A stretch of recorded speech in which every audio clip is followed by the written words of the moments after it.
This coronavirus thing, it's the end of the world as we knew it. This is really about the future. So I want you to pay attention. I don't care where you live in the world, because I think this is clear a vision of the future as possible. Millions of people are now losing their jobs. They're losing everything. And when you look at, the worst advice is go to school to get a job, because in the information age, with Uber is not, you don't need to be an Uber driver because Uber doesn't need you. And one of the biggest employers are trucks. So all of these truck drivers, who are going across the country and all this stuff, they don't need you. They can put something in there. Artificial intelligence will drive the truck for you. So they explain with drones, you don't need pilots. A pilot in the Marine Corps, and I went to Pensacola, Florida, where I was trained, and they said, we don't need pilots anymore. But instead of these big rooms where drone pilots, they can fly a number of drones.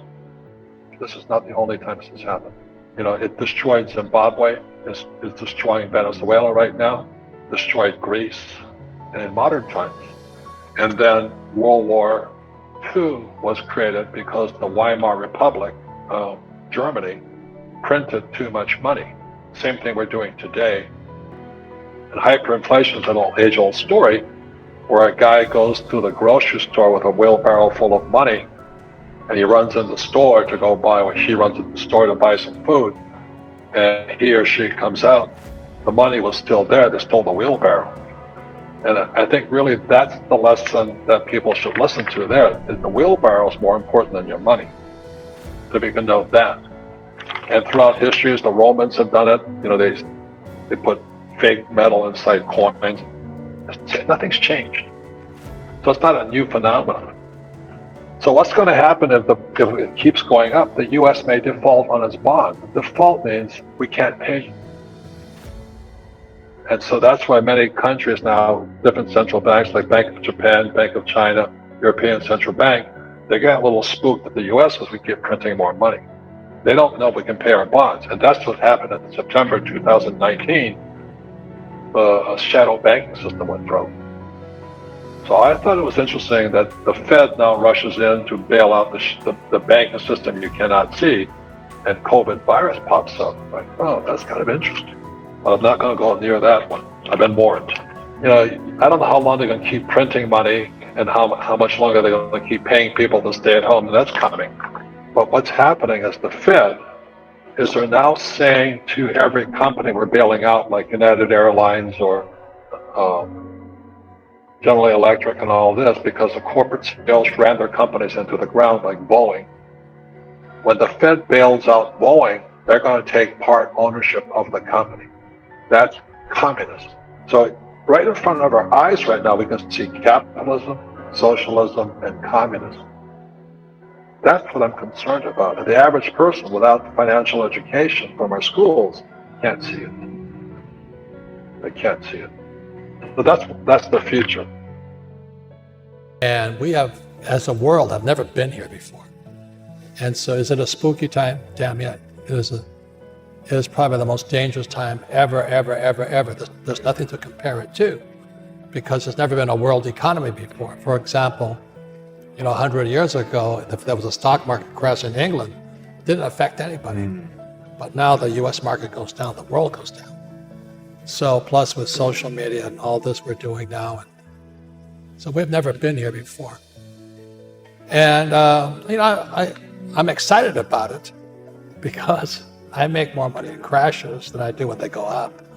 So, but for the average person, they'll get wiped out. I'm afraid that the worst, I hope I'm wrong, but I think we're heading for a global depression. Well, let me give one more stat, just to give you the size of it, okay?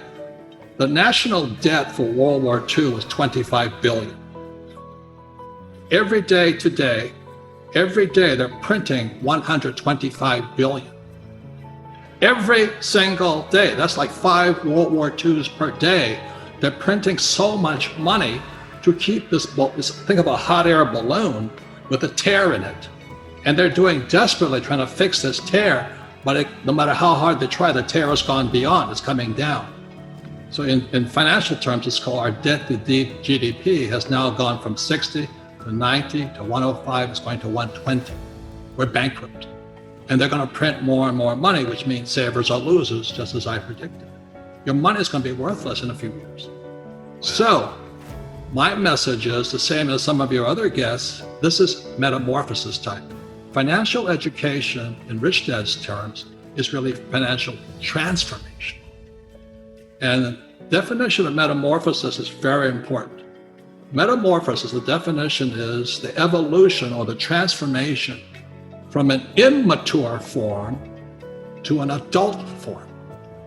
An immature form to an adult form. Metamorphosis is the same as a caterpillar turning into a butterfly. And Fuller always said there's nothing to predict a butterfly inside a caterpillar. So everybody listening right now, if you're struggling financially, just think of yourself as a little caterpillar. And this crisis is your cocoon. The question is, what do you emerge as? Do you emerge as a victim? You know, the world did it to me, and the capitalists are crook, and the rich are bastards, and all this stuff? Or do you say, oh, this is the best thing that ever happened to me? The same as my health. I am ground zero for the coronavirus. All that does is inspire me to get healthier. You're either going to get healthier and wealthier, or you're going to go bust. Your choice. It sits between your ears, your heart, your body, your mind, your spirit, your attitude. This could be the best thing that ever happened to you, physically, mentally, emotionally, spiritually, if you turn on to a butterfly, or somebody will step on you like a little worm. It's your choice.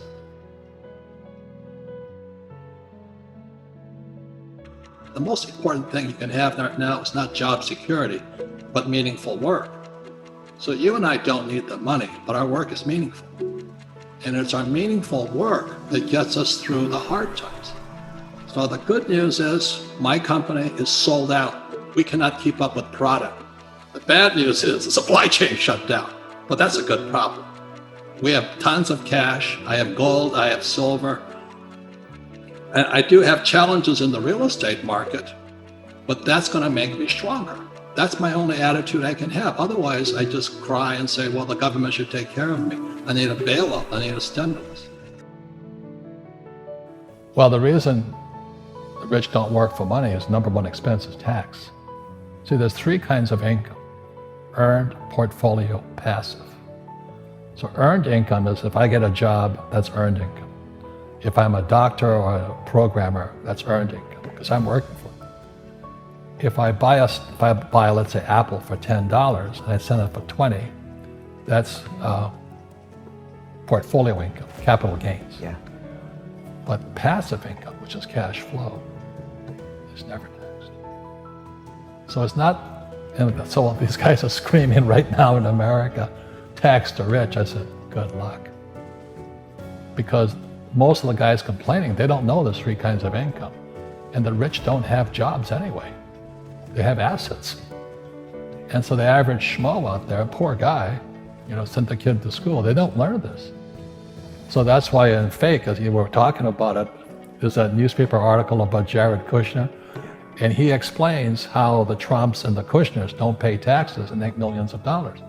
And the reporter couldn't understand him because our schools will never teach you that.